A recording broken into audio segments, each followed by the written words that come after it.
Let's go to the One Nation founder and leader, Pauline Hanson, who joins us from Queensland. Good to talk to you again, Pauline.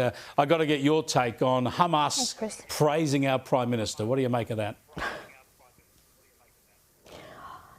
Well, here's our Prime Minister, Mr 35% that I call him, who's actually been praised by a communist country, China, and also now a terrorist organisation. That tells you a lot about him. He can't even get a phone call with the President of the United States, who's our ally.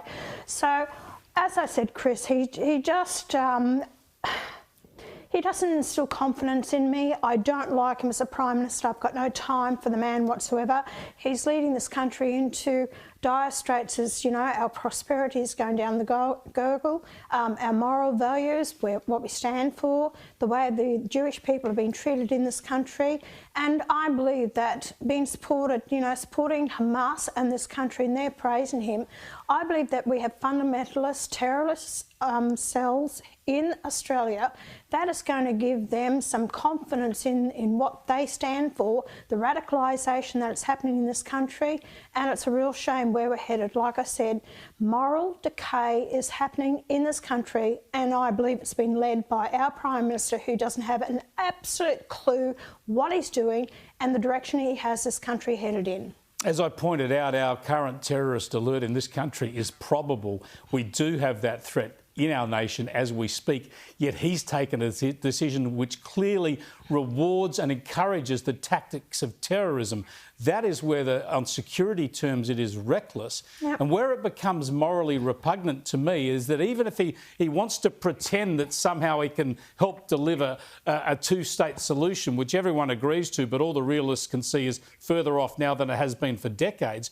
But surely the very first precondition for any action, any movement, let alone delivering the outcome, would be the return of all the hostages. Correct, Chris.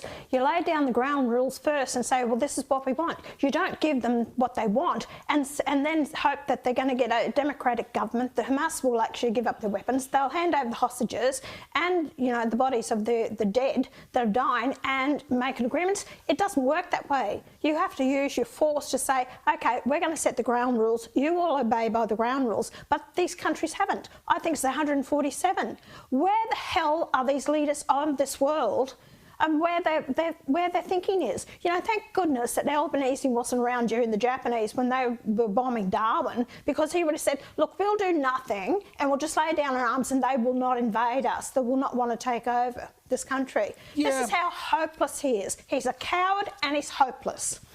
Yeah, I can't disagree with that, Pauline. It beggars belief what he would do in the Second World War. Call for a ceasefire and feed the Germans, presumably. I mean, it's just astounding. He is actually telling us that Israel should stop fighting Hamas and Hamas will just disarm themselves. I don't know who's going to disarm them. He talks about the Arab League countries. Iran is their main supplier and Iran's got nothing to do with the Arab League. Correct. Look, I feel for Israel. You know, everyone wants to live in peace. It's all great. Let's give these words. We all want peace. Yes, we do. And we've been fortunate enough I've grown up in a country that's had the peace since the Second World War.